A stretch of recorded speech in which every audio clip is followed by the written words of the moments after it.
देखिए, आप chief coordinator का काम कर रहे हैं। जी अपने सर। बच्चों को अच्छा भारत देना है, नहीं देना है?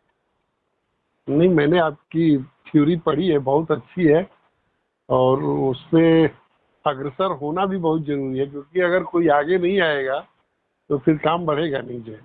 तो पहले तो ये कि आप इसकी नींव रख दिए हैं, तो इसके पीछे बहुत लोग हैं आपके साथ, मैंने ये चीज देखा है।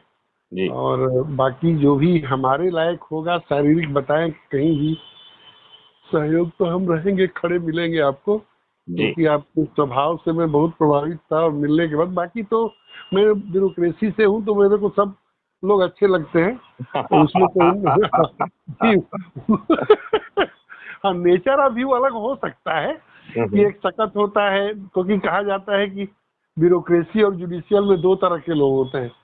एक होता है जो अपने बेटे और बाप से भी दूरी बना के रखता है, और एक होता है जो फीता काटने के लिए तैयार रहता है। तो फीता वही काटता है जो पॉलिटिकल के पीछे चलता है जो है, क्योंकि उसको बहुत ऊंचाई जल्दी चाहिए जो है। तो एक चीज इसमें लगा मेरी आपसे 10 मिनट की मुलाकात में, कि क्योंकि थ्योरी में पता नहीं अभी आपका जो है मेरे को, कि आप जितने दिन सर रहे होंगे बड़े सख्त रहे होंगे आप सर्विस में, जो ये लगा मेरे को जो, ये बात क्योंकि वो तो सही बात। है, ये बात सही है। हाँ, मैं एग्जाम ही किया मैंने, सुजीत जो मिलवाए थे हमको, उन्होंने कहा सुजीत आपको देखो तुम एडवोकेट हो, तुम्हें नहीं पता है, लेकिन जो मेरा लैंग्वेज था मैं वो लैंग्वेज इस्तेमाल अब करता हूँ आपसे। हमने कहा ये जो शख्स को मिले हो ना, अब मिलवाए हो, दोनों सुन लो, या तो इसकी हिस्ट्री पता करो, ये बहुत शख्स होगा, ये व्यक्ति झुका नहीं होगा किसी से अपने वसूल के पीछे, क्योंकि जो हैदराबाद में समझा दिया गया होगा वही उसको फॉलो किया होगा। ये मेरे जो है सर, ये शब्द थे 2 मिनट के, तो बोले भाई साहब क्या बात करने का है, कि अभी धीरे धीरे देखो पता चलेगा। अभी तो सर गए हैं, जब दोबारा बात होगी, अब मैं अगर भोपाल जाऊंगा, अभी अप्रोच खोज रहा हूँ, कोई अप्रोच अभी मिल नहीं रहा है जल निगम का जो है, तो उनसे मिलूंगा जरूर जो है। और जाने के बाद तो बहुत कुछ पता चल जाता है कि कौन क्या है, कैसा है। और अभी तो एक क्षणिक जो है, एक कटसी उसको कहा जाता है इसको, कि आज फेस टू फेस हो गए तो बात करने में दिक्कत नहीं होती है जो है। तो ये सर बात हुई थी आपके बारे में, और बाकी तो सर ठीक है, बहुत अच्छा किया। मैं तो आपको, बल्कि जाते जाते मैंने एक, आपको याद भी होगा, मैंने 1 मिनट में वो सारी थ्योरी आपकी दे दी थी कि सीट पे रहते आप लोग किसी से कुछ नहीं कहते, लेकिन उतरते ही सब कुछ आप लोगों को ध्यान आ जाता है जो है। और ये हर घर की कहानी है, नहीं कि पर्टिकुलर एक आपके लिए है, जितने ब्यूरोक्रेट्स को मैंने देखा है 100% जब रिटायर होंगे तो शुरू हो जाएंगे। लेकिन इसमें 2 जो व्यक्ति हैं हिंदुस्तान के, पंजाबी और साउथ इंडियन, ये फ्रंट पे कभी नहीं आना पसंद करते समझे एकदम, लेकिन सपोर्ट इनका इतना है कि हद से ज्यादा है एकदम। हम लोगों में क्या है कि जितने मध्य प्रदेश, राजस्थान, ये आपका उत्तर प्रदेश, बिहार, ये बेल्ट ऐसा है कि हमारे पास जब कोई आता है तो जिसे लगता है कि हम बहुत बड़ा उसको एहसान जता रहे हैं जी। और इन दोनों को लगता ये है कि हमारे यहाँ जो है उसको आगे बढ़ाना है। ये दोनों में बहुत फर्क है, और ये मैं सर प्रैक्टिकल बता रहा हूँ बात, जो मैं देखा हूँ।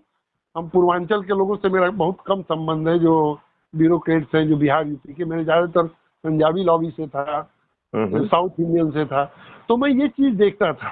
क्योंकि ये लोग भीड़ पसंद नहीं करते, अपने बंगले पर नहीं चाहेंगे कि 10 लोग आए, पब्लिक देखे, अगल बगल का ब्यूरोक्रेट देखे, अरे फलाना तो साहब के यहाँ तो बहुत लोग आते हैं। उनका एक तरीका काम करने का बड़ा ही अलग है जो, वो एक सिस्टम बना रखा है, उनके यहाँ पेपर चला गया, वो अपने तरीके से जो आपके लिए करना है वो करेंगे जो। हम लोगों में क्या है कि हम लोग करना तो बात की बात है, पहले एहसान जता देते हैं, उसको 4 जगह बात को फैलाते हैं। ठीक है, ठीक है, ठीक है। क्योंकि मैं सर इसलिए बता रहा हूँ कि मैं 2001 की बता रहा हूँ बात, 2003 सुनामी आई थी जब श्रीलंका में 2003 में, तो और वहां से इंडियन टीम वापस आ रही थी क्रिकेट की जो है, वो मेरा पहली एयरपोर्ट पे ज्वाइनिंग थी, रिसीविंग थी उसको युवराज सिंह की मेरी जो है। तो उससे पहले मैं कम से कम सब 10-15 IAS और IPS IRS जैसे होता है सब, आप मुझे जानते हैं, हम जानते हैं, तो कभी कभी कोई बीमार पड़ गया, माँ पड़ गई, बाप पड़ गया, भाई रिश्तेदार, तो ब्लड की सबको जरूरत पड़ती है जो। तो मैं बहुत लोगों को हेल्प किया था जो है। हम्म, हम्म, और जब मेरी चर्चा चली युवराज सिंह के यहाँ जाने की, हाँ, तो उस समय में एक बहुत बड़ी कंपनी थी बाबू भाई साहनी, ऋषि कपूर के समधी की, पीके साहनी है, सुखदेव विहार, डॉक्टर कर्ण सिंह का मकान, वो दोनों साथ ही रहते हैं। पहले न्यू फ्रेंड्स कॉलोनी में कोठी थी, बड़े रिश्ते हुए। तो वो लोग हमको देखते रहते थे। वही बगल में एक मोहन मैकिन्स का जो दामाद है, तो उसका कोठी है जो है। तो ये लोग हमको देखते थे क्योंकि युवराज उसके पार्टनर हैं। तो कभी चर्चा किए होंगे साहनी साहब से कि यार ये लड़का जो आपके यहाँ आता है, उसकी मदर ने शायद चर्चा किया था युवराज सिंह ने। तो उन्होंने कहा कि क्या हो गया, तो इस लड़के से बात करो, ये यूवी के साथ रहता तो थोड़ा हम लोग को बड़ा हेल्प मिल जाता है। तो हमको पीके साहनी साहब ने, एक दिन हम लोग बैठे थे चैम्बर में, तो बोले कि एक बात कहूँ। हमने कहा सर बताइए। तो बोले यार वो युवराज की मदर आपको बड़ा लाइक करती है, अपने बेटे के साथ रखना चाहिए। कौन युवराज है? तो बोले वो क्रिकेट जो खेलता है। हमने कहा क्या ये सब भेड़ुओं के चक्कर में पड़ गए, नचनिया गवनिया की, ये सेलिब्रिटी के पीछे नहीं पड़ा जाता जो है। इन सबों को हमने बस मजाक में कहा कि साहनी साहब पैसा हो तो अपने घर में अमिताभ को नचा लीजिए, उसकी बीवी को नचा लीजिए, क्या दिक्कत है? ये तो सारा पैसे का गेम है जो। ये तो दूर के ढोल सुहाने लगते हैं। तो बोले हमने कहा सर, तो बोले कि जाने दीजिए। फिर 15-20 दिन के बाद फिर वही बात हुई सर। तो हमने कहा यार ये चक्कर क्या है? तो मेरे दिमाग में सर घूम गया कि यार एक बार देख ही लिया जाए कि ये सब है क्या चीज जो है। तो फिर सारी बातें होते हो गई। तो होने के बाद ये हुआ कि आपकी रिसीविंग है। 2 दिन के बाद था, लेकिन उस 2 दिन के दौरान सर मेरे को लगा कि करीब 40-50 ब्यूरोक्रेट्स को मैंने फोन किए होंगे जी। उसमें 12 लोग जो थे वो ज्वाइंट सेक्रेटरी, एडिशनल सेक्रेटरी, 2 तो भारत सरकार के सेक्रेटरी भी थे। लेकिन सर मैं क्या कहूँ, उसमें कुछ रिलेशन में भी थे, इतने गद्दार निकले कि मिर्जाफर और जयचंद भी फेल थे वहां पे, आपको बता देंगे। अच्छा जी हाँ। ये बहुत बड़ा सबक हमको ज्ञान मिला कि अपने से पराये लाख गुने अच्छे हैं। ये 32-33 साल की उम्र का ये अनुभव सर आपको बता रहा हूँ उस समय का जो। और पता नहीं क्या मेरा जैसे लड़कपना भी था, मैं घर में किसी को बता नहीं रहा था। एसपी मारवाह जी का नाम सुने होंगे, जो दिल्ली पुलिस में कमिश्नर थे। मैंने तुरंत एसपी मारवाह जी को रात को 11 बजे 11:15 बजे फोन किया। हमने कहा जो होगा देखा जाएगा, क्योंकि वो अपना दूसरा बेटा मेरे को ही मानते थे जो। तो संयोग से जैसे आप लोग जाते हैं पार्टी में तो लेट आते ही हैं आप लोग, और संयोग से कहीं से लोग आए होंगे, उनकी वाइफ ने वो डायरेक्ट में आपका बेडरूम वाले, तो हॉटलाइन होता है, एक डायरेक्ट होता है आपके पास। तो उन्होंने फोन उठा लिया। तो क्योंकि रात को 11-12 बजे किसी अधिकारी के घर जाने का मतलब जो खतरे की घंटी रहती है वो जो तो उठा लिया उन्होंने फोन। हेलो, हमने कहा अरे भाभी जी नमस्ते। बोले अरे संजय तुम इतनी रात को, क्या बात है? हमने कहा कि डिस्टर्ब कर दिया। बोला नहीं अभी हम लोग बस घुस ही रहे, आ रहे हैं, पार्टी से गए थे सिविल लाइन में जो। तो हमने कहा तब बात करेंगे, भाई साहब से बात करेंगे। तो बात होने लगी। तो बोले कि संजय क्या हुआ, सब ठीक तो है? हमने कहा सब ठीक है, मैं तो कल सुबह से ही परेशान हूँ। बोले क्या हुआ? हमने कहा ऐसी ऐसी बात है, सब गद्दार निकल गए सब। तो बोले क्या हुआ, क्या बात तो बता। तो हमने कहा कि मेरा युवराज सिंह के यहाँ सिलेक्शन हुआ है और वो बड़े मेरे पीछे पड़े हैं। तो उनको लगा कि ये राहुल गांधी की मैं बात कर रहा हूँ। हमने कहा नहीं वो युवराज सिंह क्रिकेट। बोले यूवी की बात कर रहे हैं? तो जब मैंने बोला यस सर, तो बोले कह रहे मुबारक हो तुमको यार, तुम तो बड़े ऊंचाई पे चले गए, तो हमसे भी ऊंचे हो गए थे। हमने कहा कोई नहीं मिला था कि मैं ही मिला हूँ क्या, आपका बेटा ही मिला है? तो बोले नहीं तुमको नहीं पता है, और अब तुम ऐसा करो, तुम सो जाओ, अब सुबह आना टहलते हुए, ब्रेकफास्ट साथ करेंगे, और कल तुमको जो है मैं अपनी लाल बत्ती से भेजूंगा, लेकिन जिस गाड़ी में बैठोगे तुम, उस गाड़ी में मैं नहीं बैठ पाऊंगा। तो हमने कहा ऐसी क्या बात है, क्योंकि सर आपका अनुभव अलग है, हमारा अनुभव अलग है। तो बोले मैं ये बोल रहा हूँ कि तुम कल से 5 करोड़ और 3 करोड़ की गाड़ी पे बैठोगे, हम लोग सरकारी आदमी 8-10 लाख की गाड़ी पे बैठते हैं।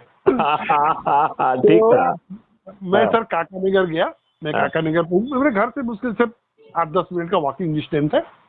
और मैं गया उनके घर पे, सुबह सुबह उन्होंने ही गेट भी खोला जो है। फिर मैं पैर छूता था उनका। बोले आज मैं तुमसे आज, हाँ बोले पैर में छू, मैं आज तुमसे गले मिलना चाहता हूँ, क्योंकि तुम मेरे से बहुत बड़ा हो गया है अब जो। तो खैर उनका बड़प्पन था।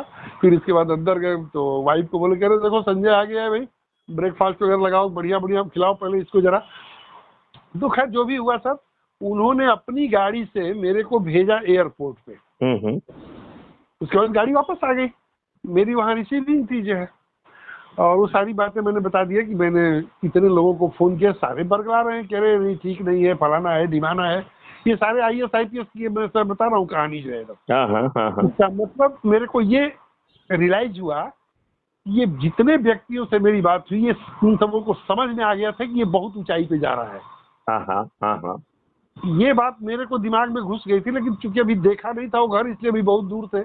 और जब मैं गया एयरपोर्ट पे तो VIP गेट होता है ना इन सबों का, सेलिब्रिटी का जो होता है जो, तो वहाँ मीडिया वाले बाहर भरे पड़े थे। फिर आपका जो फोर्स होती है उन लोगों को एयरपोर्ट जहाज से के बाद से वो लेके अंदर आती है जो है। तो हमारा फोटो वोटो यूवी को चला गया था जो है, तो यूवी ने देखते ही वो हाथ हिलाया ऊपर से ही जो है मेरे को, वो ट्रॉली लेके अपना आ रहे थे जो है। फिर मैं तुरंत अंदर चला गया जो है, फिर मैं ट्रॉली अपना ले लिया, ड्राइवर को बोला कि तुम कर दो, और गाड़ी जो है एकदम वहीं बगल में ही खड़ी रहती है, एकदम जहाँ मीडिया का वो लगा रहता है माइक वगैरह जो है। तो उसके बाद हम, अब दुनिया देखी होगी मेरे को, जो जानता होगा तो देखा ही होगा जो है। इसके बाद हम लोग कुछ स्टेटमेंट देना था, मैंने तुरंत इशारा कर दिया कि अब मत दीजिए, आप बैठिए गाड़ी में। बैठ के हम लोग बाहर निकल गए तो जो भी कुछ होना था हो गया। इसके बाद शाम को सर मतलब बहुत लोगों का फोन आया मेरे घर पे, क्योंकि जिस कॉलोनी में मैं रहता था लाजपत नगर जल विहार में, वहाँ IAS के बाद एज ए सिंगल पर्सन में था 600 फ्लैटों में जिसके घर टेलीफोन था। ब्यूरोक्रेसी के बाद मैं सिंगल पर्सन था और किसी के बाद टेलीफोन नहीं था जो आपको बता दें। तो मेरी वाइफ को मैंने बोल दिया था कि किसी भी IAS का फोन आए, कमिश्नर हो चाहे वो कुछ भी हो, सीधे कहना कि आप लोगों से बात नहीं करना चाहते। एकदम स्पष्ट सर कहवा दिया था। मैंने कहा जिसका भी फोन आए एकदम साफ कर देना कि सर आप लोग अपने घर में रहिए, हम लोग कोई दिक्कत नहीं है जो है। और इसके बाद मैं आया और मैंने देखा सर कि रास्ते में उसने पूछा 20 मिनट के रास्ते में कि आपके कितने बच्चे हैं। मैंने कहा कि एक तो आप ही के उम्र के हैं, मेरे मुंह से निकल गया, जो कि ये नहीं कहना चाहिए था। तो लगा ऊपर से नीचे तक मेरे को देखने जो है एकदम, ये मतलब हमने कहा कि 2-3 साल आपसे 4 साल छोटे हैं मेरे बेटे जो है। फिर इसके बाद हम चले गए घर, फिर उसने मर्सिडीज से मेरे को छुड़वा दिया लाजपत नगर। 2-3 दिन ऐसे हुए। फिर उन्होंने पूछा कि बेटे कर क्या रहे हैं, मैंने बताया कि सर ऐसे ऐसे हो, तो मारुति में जो है इंटर्नशिप कर रहे हैं राव। तो बोले इसको एयरलाइंस में करा दूं क्या। तो मेरे को सर विश्वास नहीं हुआ उस व्यक्ति के बात पे, क्योंकि इतना जल्दी तो अपना बाप भी नौकरी नहीं लगा सकता जो है। तो उन्होंने, वो क्या नाम था, नरेश गोयल जो जेट एयरवेज के थे, उनको उन्होंने फोन मिलाया और नरेश जी यूके में थे उस समय। तो उन्होंने बोला क्योंकि जो आईफोन वगैरह की आवाज बाहर तक आती है जब आप बात करते हैं तो जो है। तो बोले कह रहे यू हाउ आर यू। तो बोले कि सर कैसे हैं आप, फाइन एकदम। अब तो मैं तो यूके। अरे सर सॉरी आप रखिए, मैंने डिस्टर्ब कर। बोले बोल नहीं आप सो जाइए अब जो है। फिर इन्होंने स्पाइस जेट के एयरलाइंस के मालिक कोई अजय सिंह है, इनको फोन मिला दिया जाए और वहाँ पे बात हुई। तो उन्होंने अपने वाइस प्रेसिडेंट को बोला कि ये जरा सुन लो, उनके लड़के के फादर हैं, क्या है कहानी जो है। फिर मैंने उसको बता दिया। इसके बाद कहानी खत्म हो गई, हम चले गए। दूसरे दिन मेरे घर फोन आ गया एक लड़की का कि सर आपके बेटे का ऑफर लेटर पड़ा हुआ है। मेरे को विश्वास ही नहीं कि मैंने कोई डॉक्यूमेंट नहीं दिया, कोई एप्लीकेशन नहीं दिया, और 24 घंटा नहीं बीता आपने ऑफर लेटर कैसे दे दिया चाहिए। तो फिर वाइस प्रेसिडेंट से उसने बात कराया। तो बोले कह रहे संजय जी ऐसा कुछ नहीं है, आपका बेटे का जब हम डॉक्यूमेंट देखेंगे तभी ज्वाइन कराएंगे। ये तो आपको लेटर चला गया है, बेटे को बोलिए कि आकर के अपना लेटर रिसीव कर ले। सर ये चैप्टर अब क्लोज हुआ। मैं घर आया, इसके बाद मैं ये सोचने लगा कि आप लोग किस तरह के गेम करते हैं घर में। मैंने फिर दादाजी को फोन किया, चाचा को फोन किया। तो बोले तूने मेरे को बताया नहीं। हमने कहा बताना था ही नहीं ना, क्योंकि बहुत लोगों को बता के मैं देख लिया था जो एकदम। तो हाँ, तो हमने कहा कि मैं इतने लोगों को देख लिया था, जो मेरे फादर के रूममेट 2 लोग रहे उनको भी देख लिया, आपके बैचमेट को भी देख लिया जो है, जिनके लिए मैंने ब्लड दिया उनको भी देख लिया। इसका मतलब ये है कि तब अनुभव हुआ कि सेलिब्रिटी की जो लाइफ है जो 10 साल की, उसके लिए हम एकदम एक तरह से सुरक्षा कवच है प्रशासन जो है एकदम। जितने दिन की गदरी होती है जो चलती है, उतने दिन तक सरकार उसके एकदम सुरक्षा में रहती है जो।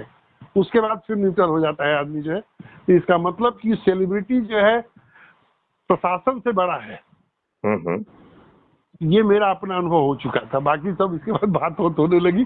जो लोग भी नए जो लोग थे मिलते थे, अरे यार संजय मेरा बेटा जो है वो उसका बहुत बड़े फैन है, सब जरा उससे फोटो खिंचवा दो, उसका क्या बोलते हैं बैट दिलवा दो। सर मुझे नहीं याद है कि कितने 100 लोगों को मैंने दिया होगा, आपको बताओ। लेकिन यही हुआ कि जो भी 25-30 लोग थे कहीं 5 स्टार होटल में मिलते थे, देखते हम नमस्ते भी करना छोड़ दिए।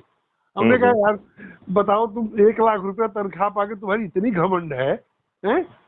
तुम चोरी नहीं करोगे तो ईमानदारी से तो तुम जी रहे हो केवल जो है, और हम ईमानदारी से 1.5 लाख रुपया ले रहे हैं, और मैं जो शौक पूरा करूँ वहाँ सपने तक तुम नहीं जा सकते हो एकदम। हम तुम्हें अपना भाई मान रहे हैं, अपना बाप मान रहे हैं, चाचा मान रहे हैं, और तुमको पता नहीं क्या ईगो थी, भगवान जाने सर, मुझे तो समझ नहीं आया, आपको बता दीजिए।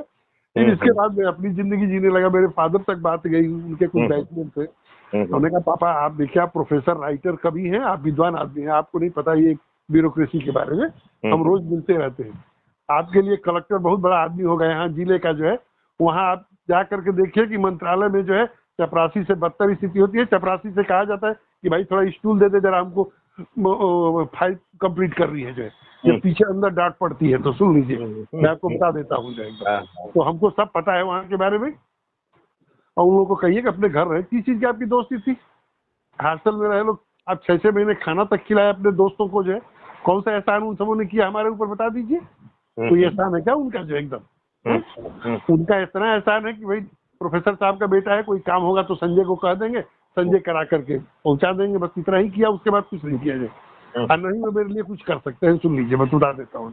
तो फिर पापा नहीं सर कभी बोले जो है, क्योंकि हमने कहा मेरी अपनी लाइफ है, हमको जीने दीजिए, हमारे पास खुद एक टाइम नहीं है, हमसे बहुत लोग मिलने वाले हैं, क्या जरूरत है ये सब बात करने की। उसके बाद सर अनुभव हो गया, फिर मैंने अलग एक दुनिया देखी जो है, और उन सब चीजों से एकदम कट गए। बस अब फिर नई एक जनरेशन मिली और नए लोग मिले, तो उन लोगों का एक अलग हमारे साथ बर्ताव था, प्यार था, संबंध था जो है, और बहुत पॉजिटिव था। तो मैं भी उनके साथ पॉजिटिव रहा सर, जो बता दूं आपको जो। तो यही सर लाइफ है। और आपने 35-38 साल में बहुत कुछ देखा होगा, तो हमारा जो अनुभव सर यही रहा जो आपको बता दें जो है। राय साहब, मेरा ये कहना है कि अब अनुभवों को बदलने का समय आ गया है। यस सर, सर देखो, जो भी हमारे अनुभव रहे हैं वो मिथ्या जगत के अनुभव हैं। जी सर। वो दिखावी जगत के अनुभव हैं। वो जो जिसको कहते हैं ना कि राम की माया में हम सब लोग जी रहे हैं, जी, और उस माया को हर कोई अपने तरीके से विवेचन कर रहा है, अपने तरीके से भोग रहा है, अपने तरीके से एंजॉय कर रहा है। अब इस माया से बाहर निकल के एक अच्छे भारत का निर्माण करने का समय आ गया है। जी जी सर। जहाँ पर हम 21 महालक्ष्यों और 5 मौलिक अधिकारों के साथ हम सबके अनुभव बदल जाएंगे। तो राज साहब ये बताइए, आपको अपने बच्चों के लिए और खुद के लिए एक महापरिवर्तित अच्छा भारत चाहिए, जो आपके राजनेताओं ने आपको आज तक वंचित रखा है। जी। क्योंकि जो ये राजनेता हैं, ये स्वयं अच्छे व्यक्ति नहीं हैं। एक्चुअली में जो राजनेताओं का चयन होता है वो जाति के आधार पर, धर्म के आधार पर, संप्रदाय के आधार पर, संकीर्ण राजनीति के आधार पर, और उसमें भी दुष्टों को, बाहुबलियों को, धनबलियों को और अपराधियों को वरीयता दी जाती है। और ये लोग जो है छल कपट करके, दारू बांट के, पैसे बांटकर, मुर्गे बांटकर, साड़ी बांटकर, इन प्रकारण गरीब व्यक्तियों के वोट को खरीद कर चयनित होते हैं और दुर्भाग्यपूर्वक उन्हें रिप्रेजेंट नहीं करते हैं। ये पार्टी विप से बंधे हुए अत्यंत ही मजबूर प्राणी हैं। और इन्होंने आजादी के 77 साल के बाद भी आपके ऊपर गुलामों के ही नियम कानून थोप के रखे हैं। जी सर। जो अभी 3 नए कानून स्थापित किए गए हैं, ये सिर्फ छलावा है, दिखावा है, क्योंकि उसमें जो परिवर्तन किए गए हैं वो कॉस्मेटिक है। कानून की आत्मा नहीं बदली है। यही कारण राय साहब बताइए क्या आप थाने में जाते हैं तो कोई परिवर्तन आया क्या?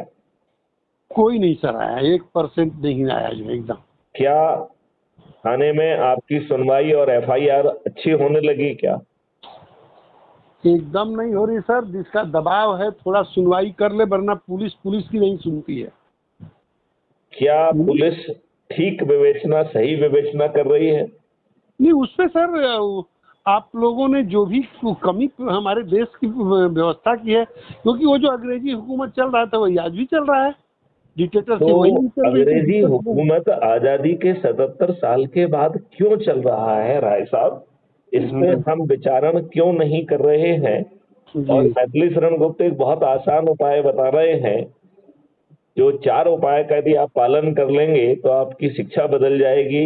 21 मनुष्यों के साथ आपके जितने भी अनुभव है वो सब अनुभव बदल जाएंगे। जी सर। क्या वो 4 सरल उपाय राय साहब आप अपने लिए और अपने बच्चों को महापरिवर्तित भारत देने के लिए करेंगे? एकदम सर चाहिए, वो तो सबके लिए जरूरत है। जो उसको ग्रहण करना चाहता है, उसको समझ रहा होगा तो नेचुरल है कि वो करेगा जो है, क्योंकि हर आदमी शांति चाहता है, हर आदमी जो है एकदम मुक्त होकर चाहता है कि कोई टेंशन बाजी ना हो, सब जिंदगी जिए आराम से जिए जो है एकदम। तो पहली बात तो मैं ये बताना चाहता हूँ कि ये महापरिवर्तित भारत कैसा होगा, इसके लिए 21 महालक्ष्य रखे गए हैं। और पहला लक्ष्य है कि गुलामों की जो नियम कानून क्रूर व्यवस्था थी वो उसमें आमूल चूल परिवर्तन आ जाएगा। जो अभी 3 नए कानून आए हैं जो कि old wine in new bottle है, इन सब की आत्मा बदल जाएगी। पहला परिवर्तन ये आएगा। जी सर। दूसरा परिवर्तन जो आज की जिन ब्यूरोक्रेट्स की आप बात कर रहे थे, जो आप अपने अनुभव सुना रहे थे, जी ये ब्यूरोक्रेट्स और ये अनुभव ये सब लॉर्ड्स हैं। आपने कुछ कुछ उनकी चरित्रावली अभी अपनी बात में बताई कि वो कैसे होते हैं, क्या होते हैं, ठीक है ना? ये ब्यूरोक्रेट्स बदल जाएंगे और इसमें आमूल चूल परिवर्तन होगा। हमारी पूरी प्रशासनिक व्यवस्था पारदर्शी और अकाउंटेबल होगी। हम जो बड़े बड़े पदों पर बैठे हुए लॉर्ड्स हैं, क्या हमारी सेहत पर कोई फर्क पड़ रहा है? नहीं, हम कोई घटिया डिसीजन लेते हैं, आम जनता उससे त्रस्त होती है, लेकिन हमारी सेहत पे कोई फर्क नहीं पड़ रहा। कोई नहीं फर्क पड़ता। तो यदि इन ब्यूरोक्रेट्स को काम करने का वेतन मिले और काम करने की रेवेन्यू स्ट्रीम मिले, और जब काम करें तो प्रत्येक काम का उसी समय आकलन हो जाए और उसे परफॉर्मेंस इंडेक्स बना दिया जाएगा, और क्यूमुलेटिव परफॉर्मेंस इंडेक्स ही इनकी एसीआर हो। एक सेकंड सर, एक सेकंड। अंशु जो पासबुक भेजे हो ना आप जो है, हेलो, इसको जरा क्लियर अंशु भेज। हाँ ये सॉरी सर। हाँ, तो जो दूसरी बात मैं कह रहा था कि जो ये काम करेंगे उस काम का रेवेन्यू स्ट्रीम इन्हें मिलेगा। वेतन will be cumulative revenue stream received by a person during the month. और ये रेवेन्यू स्ट्रीम आप दिन में 10 काम करेंगे तो 10 बार मिलेगी। जी। इसका मतलब है आपको अपना वेतन महीने में 1 बार नहीं मिलेगा, आपको दिन में 10 बार मिलेगा। और ये गारंटी है कि उसे जितना वेतन अभी मिल रहा है इसका दुगना मिलेगा मिनिमम। कई लोगों को 10 गुना और 20 गुना भी मिलेगा, जो जितना काम करेगा। जी सर। और उसका उसी समय आकलन कर लिया जाएगा काम का। और क्यूमुलेटिव जो आकलन होगा उसे हम क्यूमुलेटिव परफॉर्मेंस इंडेक्स कहेंगे, राइट? जी सर। उसी के आधार पर उसे पदोन्नति मिलेंगी, उसी के आधार पर वो स्वयं अपनी पदस्थापना कर पाएगा। लिहाजा पदोन्नति के लिए, पदस्थापना के लिए उसे किसी सीनियर ब्यूरोक्रेट या किसी राजनेता की जो है ना जरूरत नहीं, चापलूसी करने की जरूरत नहीं होगी। तो आप बताइए, इन ब्यूरोक्रेट्स की पूरी एनर्जी इनके काम में चली जाएगी कि नहीं चली जाएगी? अभी शायद जो है 10% भी वो नहीं जा रही है। 90% जो है चापलूसी करने में, अपने जी हित साधने में, अपनी जी पोस्टिंग पाने में इनकी एनर्जी जा रही है। जी सर। तीसरा बहुत बड़ा परिवर्तन होगा, वो आपकी शिक्षा व्यवस्था का है। जी जब हम जगह जगह पे इस बात का रेफरेंस पढ़ते हैं कि लॉर्ड मैकाले ने हमारी संस्कृति और शिक्षा को नष्ट करने के लिए हम में जो एक आत्मविश्वास और एक स्वाभिमान का भावना थी, उसको जी कुचलने के लिए इंडियन एजुकेशन एक्ट बनाया था। तो हमें इस इंडियन एजुकेशन एक्ट को बदलकर इंडियन वैदिक एक्ट बनाना पड़ेगा। और ये केवल जो है पंडितों का जो है ना पुराण और जो है ना वेद अकेले नहीं होंगे, ये हमारे ब्रह्मर्षियों ने जो बहुत सारे शास्त्र लिखे हैं, उससे बड़ा जो है कोई विज्ञान नहीं हो सकता है। हर विषय पर हमारे मुनियों ने शास्त्र लिखे हैं। आपको यदि मालूम हो, आपने एक फिल्म देखी हो शायद 2015 में, एक हवाई जादा करके एक फिल्म बनी थी, जो कि ऋषि भारद्वाज के ऊपर थी। ऋषि भारद्वाज ने एक विमान शास्त्र लिखा था, जिसमें 3000 श्लोक हैं, 8 अध्याय हैं और 32 तरीके के विमान बनाने की उसमें विधि दी गई है। ओह अच्छा, नहीं सर मैं पढ़ा नहीं। शिव कुमार दलपते ने, एक सुधाकर शास्त्री जी थे, उनके प्रभाव में सन 1895 में एक हवाई जहाज बनाया था, जिसे जुहू चौपाटी पर उड़ा के बताया गया था।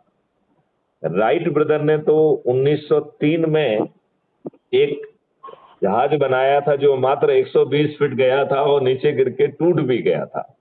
हाँ ये मैंने देखा है सर, ये मैं गूगल पे देख रहा था, एक बार मैं इसको पढ़ा हूँ ये। हाँ, तो शिव कुमार दलपते जी ने हाँ, दलपते सुधाकर शास्त्री जी के मार्गदर्शन में जो जहाज बनाया, वो 1500 फीट तक गया और 18 मिनट वो हवा में रहा और नीचे सुरक्षित उतरा। जी ये पायलट लेस विमान था। यदि आज की भाषा में कहें तो वो एक ड्रोन जैसा था। राइट। तो हमने के तो ना तो अपना ज्ञान पाया, न्यूटन के जो 3 लॉ हैं वो भी हमारे ऋषियों ने बहुत पहले लिखे हुए थे।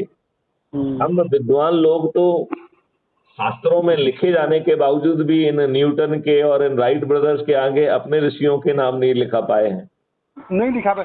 यही बात थी कि जब जहाज की संरचना जो है इंडियन ने किया था, लेकिन नाम वो ले लिए सब जो है, ये बात आई थी, ये भी मैं पढ़ा हूँ सर ये। तो हम लोग जो है, ये शिक्षा व्यवस्था हमारी बदलेगी।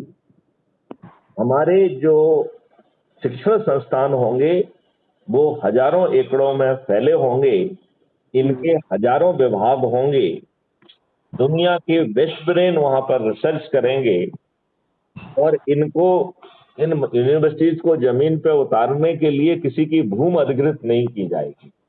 तो किसानों की जिनकी भूमि जो है ना ली जाएगी, वो ऑनर्स क्लब के सदस्य बन जाएंगे और यूनिवर्सिटी करोड़ों में धन कमाएगी अपने रिसर्च एंड डेवलपमेंट के आधार पर, और वो जो है ऑनर्स क्लब के जो किसान हैं उनमें बटेगा।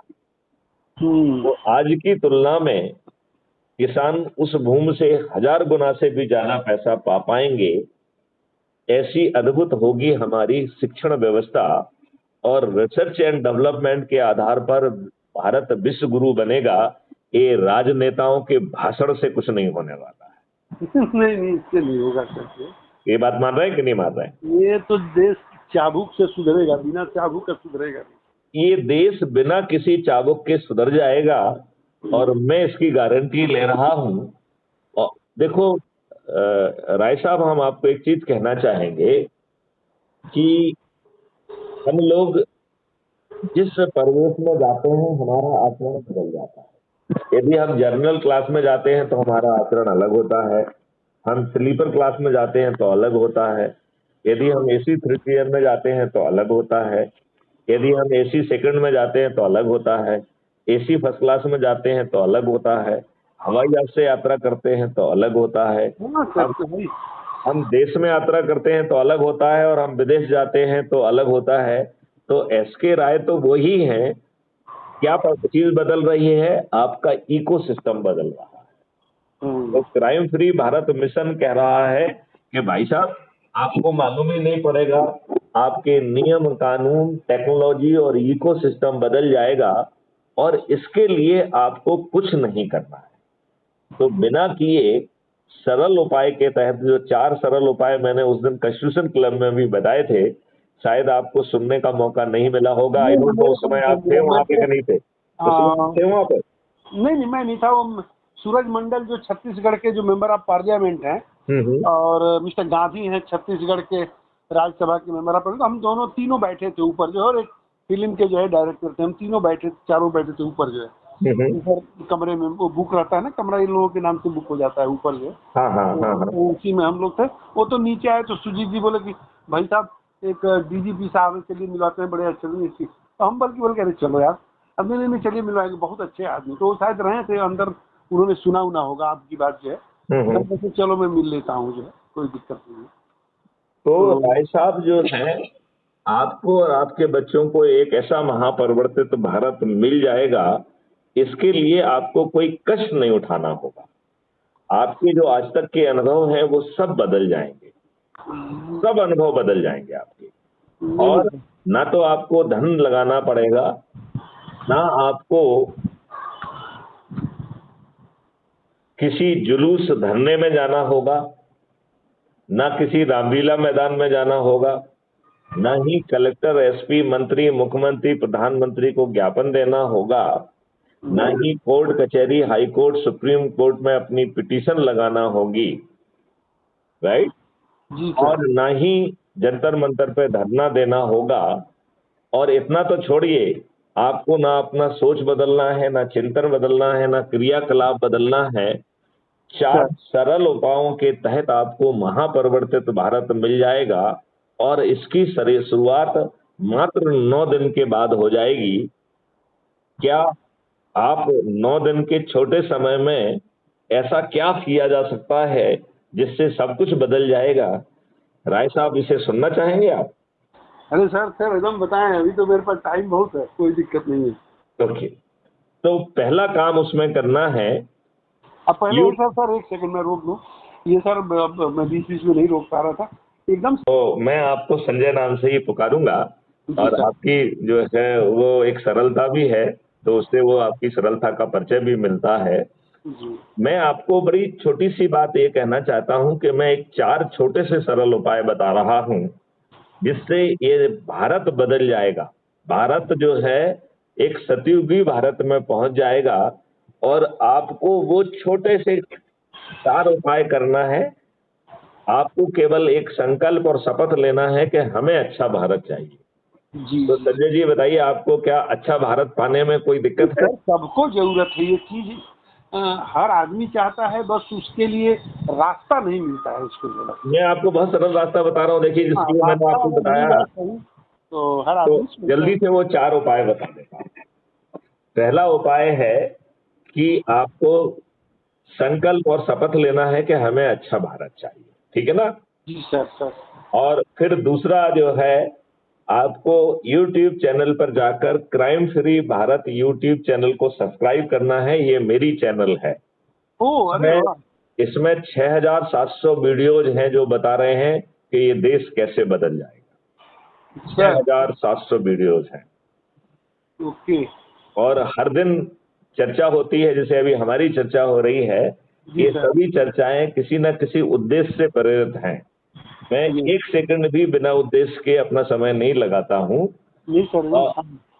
ये चर्चाएं जो है वो crime free Bharat YouTube channel पर पब्लिश होती हैं, जिससे वो ऊर्जा का काम करें, दूसरे लोगों को ऊर्जाकृत करें। तो ये crime free Bharat YouTube channel आपको सब्सक्राइब करना है और वचन देना है कि एक वीडियो आपको प्रतिदिन देखना होगा। और उनमें से जो वीडियो आपकी आत्मा के सबसे नजदीक आप उसे पाते हैं, उसे आपको डाउनलोड करके रखना है, जिससे आप जिनके साथ बैठे वो वीडियो उनके साथ आपको सुनना है। और कैसे करना है वो मैं आपको थोड़ी देर से समझाता हूं। तो आपको पहला काम करना है कि crime free Bharat YouTube channel को सब्सक्राइब करना है, एक वीडियो देखना है और जो वीडियो आत्मा के नजदीक हो उसे डाउनलोड करना है। क्या कठिन है ये? जी सर। नहीं, कठिन है या सरल है? नहीं सर, सरल है, कठिन तो कोई चीज होता ही नहीं सर। चलिए, अब दूसरा काम आपको करना है। क्राइम फ्री भारत मिशन सभी सोशल मीडिया पर है। तो यदि आप फेसबुक पे जाएंगे और क्राइम फ्री भारत लिखेंगे तो वो हमारी चैनल आपको मिल जाएगी। ट्विटर पे जाएंगे, आप जो है इंस्टाग्राम पे जाएंगे जी सर। या लिंक्डइन पे भी जाएंगे तो आपको क्राइम फ्री भारत मिशन जो है मिल जाएगा। और हमारे हर मैसेज में एक लिंक दी गई है crime free Bharat mission app को डाउनलोड करने की। तो दूसरे काम के तहत आपको crime free Bharat mission app को डाउनलोड करना है। ओके। ये कुटुंब ऐप के द्वारा एम्पावर्ड है। ये अद्भुत ऐप है जिसके माध्यम से जब आपको क्लिक करके आप crime free Bharat mission app को डाउनलोड करेंगे, अपना फोटो डालेंगे, अपने 2 लाइन अपने बारे में लिख के जैसे ही आप एरिया पिन कोड डालकर सबमिट करेंगे, ये अद्भुत ऐप आपको तभी आइडेंटिटी कार्ड ऑटो जनरेट करके देता है। जी। आप अपना ऐप खोलेंगे तो ऐप के नीचे दाहिनी ओर आपकी प्रोफाइल है और प्रोफाइल पर क्लिक करेंगे तो आपका प्रोफाइल खुल जाएगा जिसमें सबसे पहले आपका फोटो आइडेंटिटी कार्ड होगा। जी। उसके नीचे 4 लिंक दी गई हैं। वो चारों लिंक आपका मैसेज और आपका लिंक क्रिएट करती हैं, ऑटो जनरेट करती हैं। चाहे आप उसे व्हाट्सएप पे शेयर करें पहली लिंक से, दूसरी लिंक से आप कॉपी कर सकते हैं, जहां चाहे उसे पेस्ट कर सकते हैं, और तीसरा शेयर ऑन मीडिया। तो आप यहां से ही इसी ऐप के माध्यम से किसी भी सोशल मीडिया पर शेयर कर सकते हैं। ओके। और ये जो मैसेज है ये ऑटो जनरेटेड मैसेज होता है। इसमें जो लिंक जनरेट होती है वो आपकी होती है। आप जिसको भेजेंगे और जो इस लिंक से जुड़ेगा उसके रेफरेंस में आपका नाम आएगा और आपको 100 नंबर मिलते हैं उसको जोड़ने के। यदि आप 10 व्यक्तियों को जोड़ेंगे तो आप जिलाधिकारी, 50 लोगों को जोड़ेंगे तो राज्य अधिकारी और 100 लोगों को जोड़ेंगे तो राष्ट्रीय अधिकारी कहलाएंगे। ये ऐप और भी अद्भुत है कि इसी ऐप के यदि आप ट्रेंडिंग में जाके देखेंगे तो हर दिन उस जिस व्यक्ति ने सबसे अधिक लोगों को जोड़ा होगा उसे एक कमेंडेशन पत्र जो है जारी करता है वो हमारी तरफ से। जी जी सर। राइट। तो आपको ऐप डाउनलोड करना है, अपनी प्रोफाइल में जाकर व्हाट्सएप पर जैसे ही आप क्लिक करेंगे तो आपका व्हाट्सएप खुल जाएगा। उसमें ऑटो जनरेटेड जो है मैसेज और आपकी ऑटो जनरेटेड लिंक क्रिएट होगी। उसके नीचे आप अपना नाम और मोबाइल नंबर लिख के आप भेजें। एक बार में 5 लोगों को सिलेक्ट करें, फिर बैक जाए, फिर नए 5 लोगों को सिलेक्ट करें। इस तरीके से सभी ग्रुपों में और सभी इंडिविजुअल्स को भेजना है। तो ये तीसरा काम है। जी। राइट। फिर जो है चौथा सबसे महत्वपूर्ण काम है कि आपको अपने परिवार से, अपने रिश्तेदार से, अपने मित्रों से और अपने पड़ोसियों से के में से ऊर्जावान लोग जिन्हें अपने बच्चों के लिए और खुद के लिए अच्छा भारत चाहिए, ऐसे 10 लोगों को खोजना है जिनमें ऊर्जा ज्यादा है और वो अपने बच्चों के लिए अच्छा भारत चाहते हैं। तो 10 लोगों को खोजना क्या कठिन है? नहीं नहीं, ये सब कठिन नहीं होता है। तो हमारे प्रतिभा पर निर्भर करता है कि हम कितना उसमें अग्रेसिव है उस काम को लेकर के। ये तो बहुत कॉमन चीजें होती है। तो उनसे हम फोन पे बात करें, यदि संभव हो तो उन्हें चाय पर बुला लें और उनके साथ बैठ के जो वीडियो आपकी आत्मा के नजदीक था उसे साथ में सुने और उनकी भावना के अनुरूप उनसे भी संकल्प और शपथ कराएं। और ये 4 जो छोटे उपाय हैं उन्हें करना है। यदि हम जो है अपने संकल्प और शपथ से 10 लोगों को जोड़ने का प्रतिदिन 9 दिन का ये सरल उपाय करेंगे तो मात्र 9 दिन में हम 100 करोड़ हो जाएंगे। कितने? 100। जी जी। और ये 100 करोड़ लोग जब संकल्प के साथ अपने चुने हुए नेताओं से कहेंगे कि साहब ये हमारे मैथिली शरण गुप्त ने पूरी टेक्नोलॉजी बना के रखी है, मॉडल बना के रखा है, ये इनका कहना है कि हम आपके दिमाग को तकलीफ नहीं देंगे, आपकी आमदनी 20 गुना कर देंगे और आपके खजाने पर बिना 1 पैसे का बोझ डाले ये 21 महालक्ष्य और 5 मौलिक अधिकार जमीन पर उतर जाएंगे और करोड़ों की राष्ट्रीय संपदा का निर्माण होगा। जितनी राष्ट्रीय संपदा का निर्माण होगा उतनी भारत विकास निधि ऑटो जनरेट हो जाएगी, उतनी भारत विकास निधि भी निर्मित होगी। लिहाजा हमें इस व्यवस्था को जमीन पर उतारने के लिए धन की आवश्यकता नहीं है, क्योंकि ये मॉडल धन का निर्माण कर रहा है, राइट। तो इसको क्या चाहिए अपने चुने हुए नेता से कि भाई आपको दो काम करना होंगे। पहला काम करना है कि एक पद का निर्माण करना है जिसका नाम है national advisor for crime free Bharat, 21 objective and 5 fundamental right, right. और मैथिली शरण गुप्त को उस पर पदासीन करके उन्हें कैबिनेट रैंक देना है, जिससे इसे जमीन पे उतारने के लिए ऐसे ढेर सारी भागीरथी प्रयास करने वाली विभूतियां हैं जिन्होंने अपनी अपनी विधा में जीवन लगा दिया है।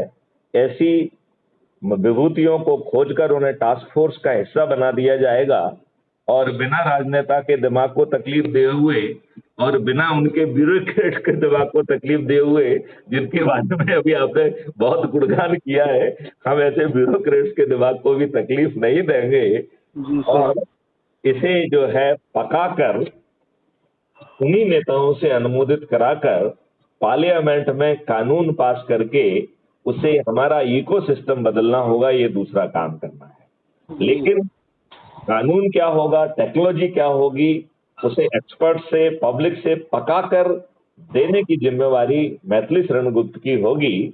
और यदि ये राजनेता चाहेंगे तो हर 7वें दिन उसकी प्रोग्रेस से भी उनको अवगत कराएंगे, जिसे यदि राजनेता चाहें तो अपनी मन की बात में उसका समावेश करके राजनीतिक लाभ भी ले सकते हैं।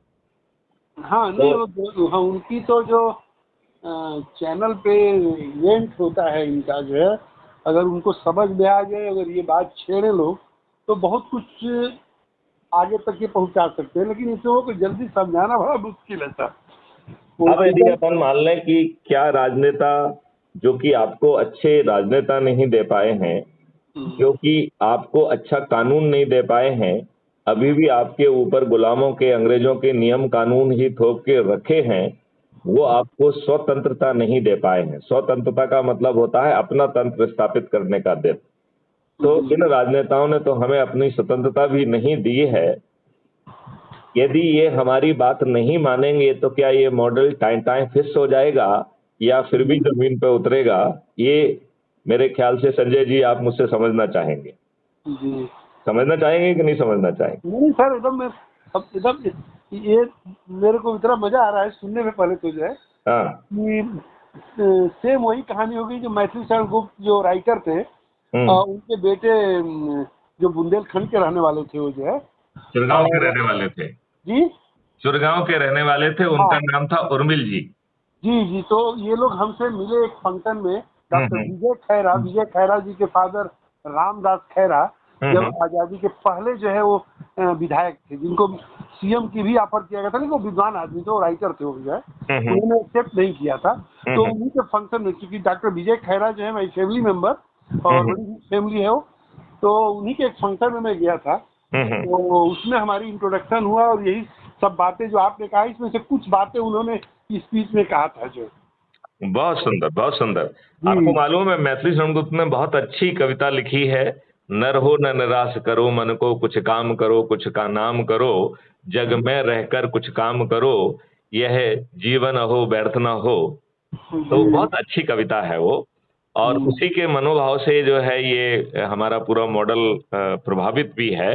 वो कह रहा है कि ऐसा क्या है जो आप नहीं कर सकते हो, आपको तो ईश्वर का सब चीज जो है उपलब्ध है, आपको केवल सोचना है और सब चीज जमीन पे उतर जाएगी। तो ये मॉडल कह रहा है कि यदि ये राजनेता नहीं समझेंगे तो भी ये मॉडल जमीन पे उतरेगा, क्योंकि जिस मॉडल ने 100 करोड़ लोगों को जोड़ लिया है, तो ऐसे महारथी, ऐसे 543 महारथी जो अपने भागीरथी प्रयास के माध्यम से अधिक लोगों को जोड़कर यह संख्या 100 करोड़ तक पहुंचाए हैं, उन्हें हम चंद्रगुप्त कहेंगे। और इन चंद्रगुप्त के घर पर मेंबर ऑफ पार्लियामेंट का टिकट खुद चल के पहुंच जाएगा।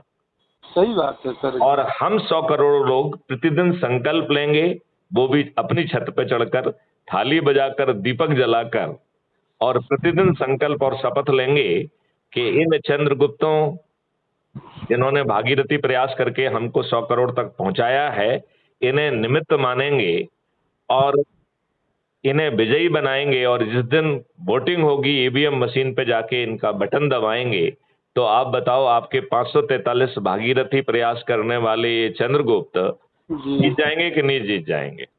एकदम सर हो जाएगा जी। आप ये बताइए, क्या उन्हें अपने लीफलेट, पंफलेट, क्या उन्हें अपनी होर्डिंग लगाना होगी? क्या उन्हें टेलीविजन या पेपर में छपना होगा?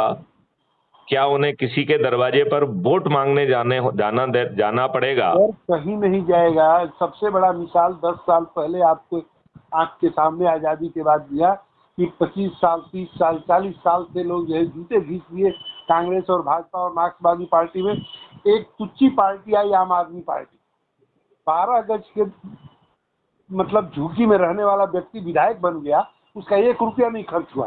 वो पॉलिसी लेके आया, पॉलिसी बाद में बदल गई, वो एक अलग बात है, लेकिन जो पॉलिसी केजरीवाल जी लेके आए थे उस पहली ही तो मैथिली शरण गुप्त तो जो आम आदमी पार्टी तो छोटी सी बात कर रहे थे, ड्रामा नाटक कर रहे थे। उन्होंने तो जो है एक फर्जी जो है एक कॉन्सेप्ट लेके आया था कि हम लोक अदालत बिल ले आएंगे तो भ्रष्टाचार खत्म हो जाएगा। लोक अदालत बिल जो है 2011 से 2014 तक यूपीए ने कचरे में डाल के रखा। और 2014 से 2019 तक एनडीए ने, माननीय नरेंद्र मोदी जी ने कचरे में डाल के रखा। और 15 मार्च 2019 में प्रथम लोकपाल की पदस्थापना हुई, जिन्होंने 3.5 साल के बाद अपने पद से त्यागपत्र दे दिया। संजय जी, आपको उस विभूति का नाम मालूम है? नहीं, याद नहीं है सर मेरे को जी। नहीं, किसी को नहीं मालूम है। आज तक मैंने जिनसे चर्चा की एक भी व्यक्ति ने मुझे नाम नहीं बता पाया है। राइट, नहीं बता पाएंगे सर। और उसके बाद जो है एक ब्यूरोक्रेट जो कि उसके एडमिनिस्ट्रेटिव मेंबर थे, वो प्रभारी लोकपाल का कार्य देख रहे हैं। क्या आप उस प्रभारी लोकपाल का नाम बता पाएंगे? नहीं बता पाएंगे सर। तो आप मुझे बताइए कि क्या ये बच्चों की सोच नहीं थी, अन्ना हजारे की और केजरीवाल की, कि एक कागज के टुकड़े से हम इस देश को भ्रष्टाचार मुक्त कर देंगे? ये एक बच्चों की खेल बात थी। मैं तो कह रहा हूं कि जो मैं कह रहा हूं, जो मैं 21 महालक्ष्य और मैं तो 5 मौलिक अधिकारों की बात कर रहा हूं, ये बात तो आज तक किसी ने नहीं कह पाई है। और मैं ये कह रहा हूं कि भारत सरकार के एक पैसे का खर्च नहीं आएगा। भारत सरकार के पास जो है ना के पास 20 गुना ज्यादा पैसा पहुंच जाएगा। और हमारी शर्त है कि आपको जो है ना टैक्स खत्म करना होगा, तो ये भारत टैक्स मुक्त हो जाएगा। हर व्यक्ति के 2 अकाउंट होंगे, एक अर्निंग अकाउंट और कॉस्ट सेटलिंग डेबिट अकाउंट। जब आपके अर्निंग अकाउंट में पैसा नहीं होगा और आपको पैसे की जरूरत होगी, तो आपको अपने कॉस्ट सेटलिंग डेबिट अकाउंट से ऑटो स्वैप के जरिए पैसे मिल जाएंगे। और जब आपके अर्निंग अकाउंट में पैसा आएगा तो अपने आप कट जाएगा। इस प्रकार आपको कर्ज मुक्त भारत मिल जाएगा जी। 5 मौलिक अधिकारों के साथ ये देश बदलने वाला आपको भारत मिल रहा है।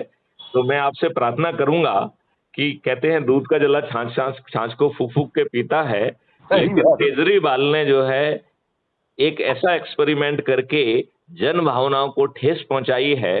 अब आदमी को लगता है कि कहीं जो भी दूसरा व्यक्ति बात कर रहा है वो कहीं केजरीवाल तो नहीं है। ये एक संदेह पैदा होता है, आदमी के मन में एक भय पैदा होता है, संदेह पैदा होता है। लिहाजा मैथिली शरण गुप्त को जितनी मेहनत अदरवाइज करना पड़ती, उससे ज्यादा मेहनत करना पड़ रही है, क्योंकि इस दुष्टता का कारण जो है ये आम आदमी पार्टी है। लेकिन आपने बात सही कही कि आम आदमी के व्यक्ति को बिना कुछ खर्च किए वो जीता, क्योंकि लोगों को एक महापरिवर्तन की, एक परिवर्तन की संभावना दिखी, एक परिवर्तन की आशा की किरण दिखी। और हम तो महापरिवर्तन दे रहे हैं और बिना खर्च के दे रहे हैं, बिना जुलूस निकाले दे रहे हैं। तो ये जो हमारे चंद्रगुप्त हैं, इन्हें क्या जीतने के लिए किसी के दरवाजे पर वोट मांगने जाना होगा? नहीं सर, अब दूसरी बात, अब मैं इसमें रोक रहा हूँ, सुन लीजिए सर। आज से करीब 2000, हमको लग रहा है कि 5-7 की बात है, क्या 7-8 की बात है ये। हम्म। एक मेरे दोस्त थे, तब Jaitley as a finance minister, कानून मंत्री थे, जेटली कानून मंत्री थे, और क्लास में थे मिस्टर समित मुखर्जी उनके, जिनको हाई कोर्ट का जज बनाया गया था, आपको बता दें। Samit Mukherjee as a assembly member, जब वो वकील होते थे तब से हमारी दोस्ती उनकी थी जो है। वो नेहरू स्टेडियम के में एडवाइजर भी थे कई कारपोरेशन के जो है। तो उस समय एक फंक्शन में मेरी मुलाकात हुई था, तो आपसे सीनियर होंगे, यूपी कैडर के एक आईपीएस थे, अजय सिंह भटनागर शायद थे। तो राजीव गांधी के बड़े क्लोज थे। मायावती सरकार ने डायरेक्टली से नाम तक निकलवा दिया, क्योंकि कुछ ऐसा मैटर आया था कि उसमें रात को 12 बजे मायावती को गंदा गाली दे दी, बोले कि तुमको अजय भटनागर मुझसे जूनियर हैं। ओके, तब एक बात 2-3 साल जूनियर हैं। हाँ। जी। तो अजय भटनागर की भी कोई गलतियां हैं, ऐसा नहीं है, मैं जानता हूँ बहुत सारी चीजें। अब दुनिया में नहीं रहे हो। तो हमारी मुलाकात उनसे हुई थी जब उनके ऊपर केस चल रहा था जो है, फेरा का भी लगा था। उस समय 3 आईपीएस हमारे घर पे जो है, मतलब आना जाना, हमसे रोज सुबह बात करना, 3 आईपीएस थे जिसपे फेरा लगी थी। एक थे ए शंकर राव, सिक्किम कैडर, एक अजय सिंह भटनागर, और एक और थे, देखिए उनका साउथ से कुछ नाम और है, उनका नाम याद है। तो अजय सिंह भटनागर जो है एक फंक्शन में हमको बुलाए, और वहाँ पे मिले डॉक्टर अनूप श्रीवास्तव, जो प्रिंसिपल सेक्रेटरी। अजय सिंह नहीं लिखते हैं, अजय भटनागर ही लिखते हैं। हाँ, नहीं, अजय सिंह लिखते थे, अजय भटनागर नहीं लिखते थे। हाँ, भटनागर नहीं लिखते थे। तो मैंने कहा कि ये कास्ट की इतनी बड़ी परिभाषा है कि जो है क्यों छुपा के रखते हो आप, ये बता दो जो है। अच्छा। हाँ। अच्छा, मेरी संबंध के 10 साल बाद पता चला कि मेरे गांव से मुश्किल से 40-42 किलोमीटर दूरी इनका गांव था जो है, लेकिन वहाँ से अब इन लोगों का गाजीपुर से संबंध कम रह गया था जो है। तो हम पहुंचे, हम थे सुनील शास्त्री जी के बंगले पर, लाल बहादुर जी के बेटे क्या, एज ए पावर मिनिस्टर, वो पहले थे ना उस समय जो है, कांग्रेस की मिनिस्ट्री में रहे। तो उनके बंगले पर पहुंचे, हम थे, शत्रुघ्न सिन्हा थे, अजय भटनागर थे, और डॉक्टर अनूप श्रीवास्तव थे। तो हम वहाँ पर पहुंचे, उससे पहले एक बात हो गई थी कि संजय जी, हम लोग चाहते हैं कि यार इसमें आप थोड़ा सा हम लोगों को कुछ थोड़ा ज्ञान दो, क्योंकि आपको चित्रगुप्त के बारे में थोड़ी नॉलेज है। तो हमने कहा सर यहाँ दिक्कत ये है कि हमारे आप में टैली नहीं करेगी। बोले अरे नहीं, ऐसा कुछ नहीं होता है, ज्ञान कहीं भी बांटा जाता है, ज्ञान से कोई उसे परिभाषित नहीं किया जाता है। हम लोग सर गए वहाँ पे, वहाँ सब अपनी लंबी लंबी छोड़ रहे थे। तो अब लोगों को पता नहीं था कि मैं बोलूंगा क्या। मैं उस समय पिच पे था, आपको बता दें।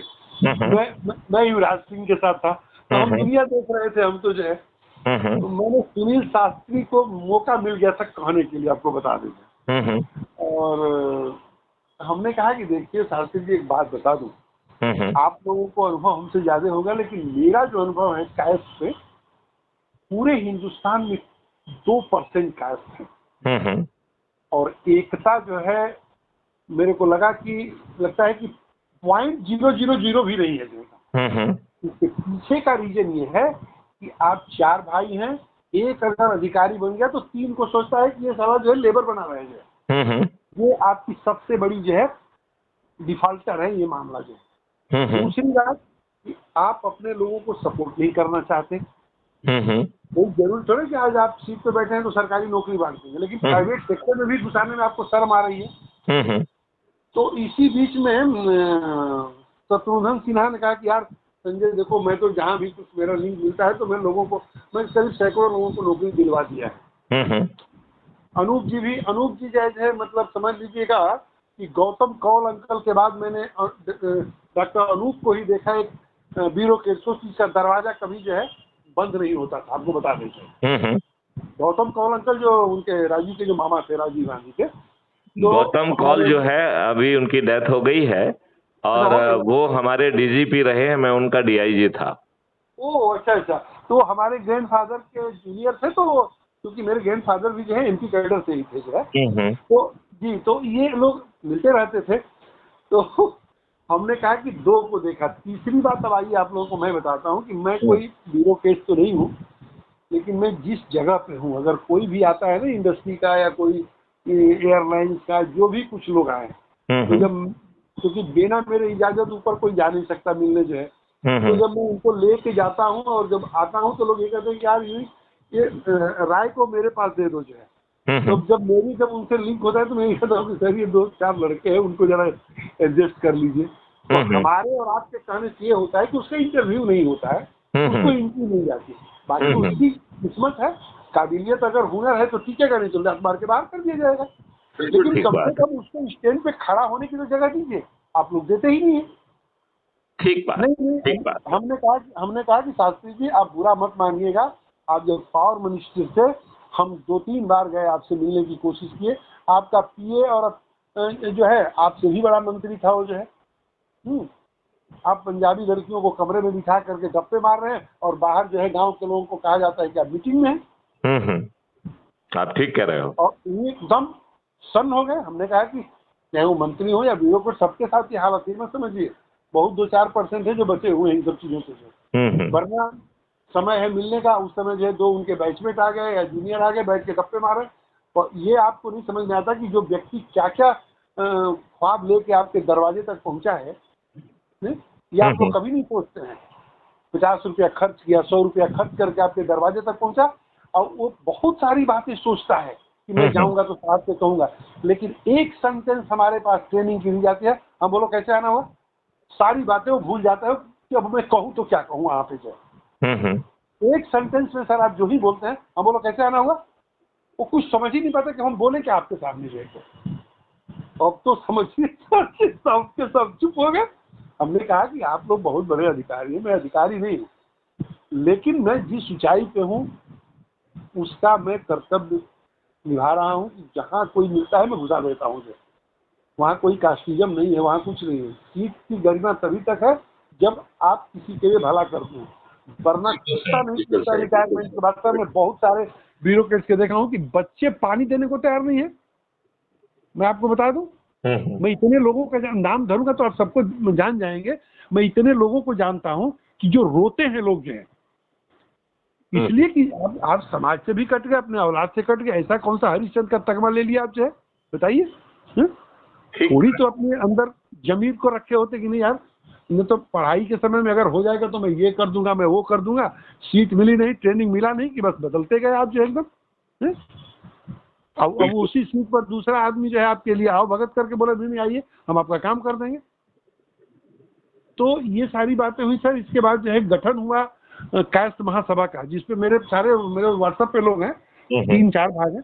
लेकिन इसके पीछे मैं बताना, मेन जो आपने तथ्य बताया 40-45 मिनट में, इसका जो उत्तर ये है कि आपने तो नींव रख दी। रथ यात्रा तक की बात थी, तो आपने सुना भी होगा, उनको डॉक्टर अनूप श्रीवास्तव को सीबीआई अरेस्ट भी कर ली थी। वो जेल तो नहीं गए, लेकिन एम्स में ही वो एडमिट रहे जो है, क्योंकि उन्हीं के लोगों ने कायस्थ जो ब्यूरोक्रेट थे उनको फंसाने वाले थे वहां पे। मैं उन लोगों का नाम तक जानता हूँ, ऐसा नहीं कि नहीं जानता हूँ। मैंने कैसे अनूप को बचाया वो भी मैं, अब हम क्या बताएं आपको जो। तो कहानी मेरी ये है लास्ट में आपके साथ कि जो आपने नींव रखी है, थोड़े दिन तक तो बहुत लोग सक्रिय होंगे, लेकिन जब इस सिस्टम को समझेंगे तो उनका एक अलग अपना घर बनेगा। मैं आपको बहुत सर इतना शायद किसी ने नहीं बताया होगा, मैं प्रैक्टिकल चीज बता रहा हूँ आपको जो। आज कायस्थ महासभा देश में इतने बन गए कि अनूप कहाँ चले गए कोई पूछने वाला नहीं है।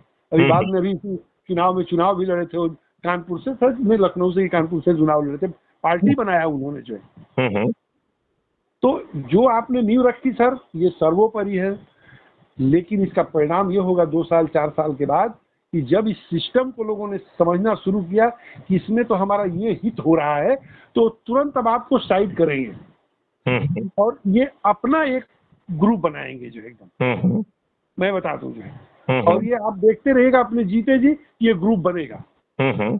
हाँ, इस पे आप एकदम मत सोचिएगा कि नहीं बनेगा, ये बनेगा।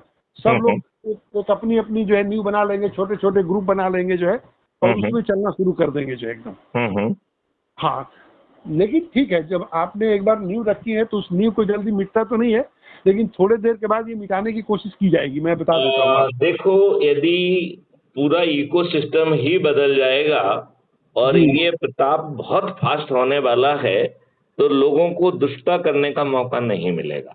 मैं वही दूसरी बात मैं आपको बताऊं, जो क्वेश्चन मैं आपसे पूछने वाला था कि ये जो हमारे चंद्रगुप्त हैं वो जो 543 जीत जाएंगे, वो आज के राजनेताओं जैसे दुष्ट नहीं निकल पाएंगे, क्योंकि जो पार्लियामेंट्री बिजनेस रूल्स होते हैं जिनके तहत बहस होती है उसमें बदलाव कर दिया जाएगा।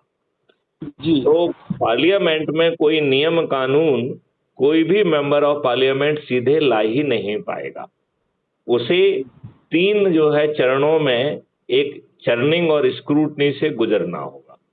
तो जो भी मॉडल्स, टेक्नोलॉजी, नियम कानून बनेंगे उसे 15 दिन तक लाइव चर्चा होगी उस सब्जेक्ट के एक्सपर्ट से, और वो भी लाइव होगी, और उस चर्निंग से जो सुझाव आएंगे उससे उस मॉडल, टेक्नोलॉजी और नियम कानून में पहली डिग्री का रिफाइनमेंट किया जाएगा।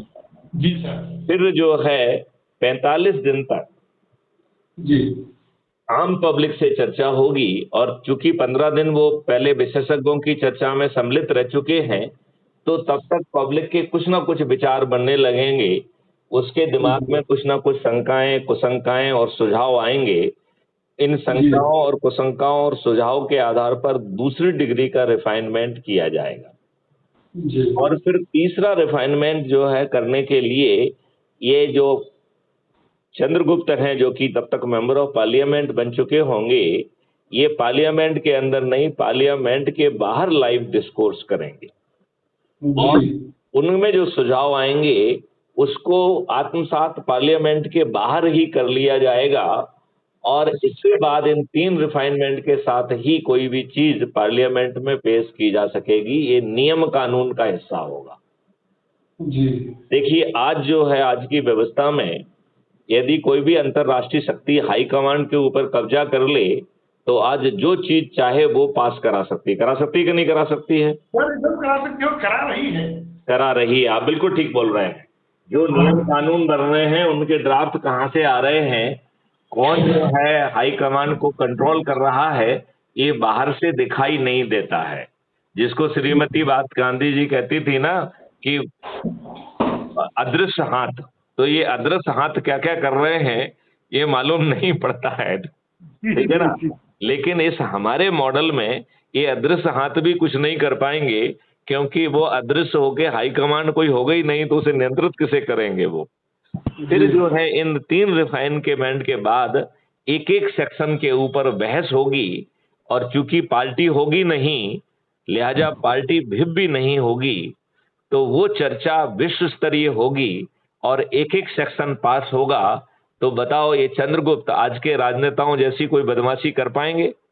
और विशेष तौर पर जब आपका इकोसिस्टम बदल गया है, नियम कानून बदल गए हैं, कंडक्ट रूल बदल गए हैं, आपके जो शासकीय सेवक हैं उन्हें जो है वेतन की जगह रेवेन्यू स्ट्रीम मिल रहा है, वो भी आज की तुलना में दुगने से 10 गुने के बराबर, और उन्हें जो है उनका जो काम है उसका आकलन जो है अपने आप ऑटोमेटेड हो रहा है।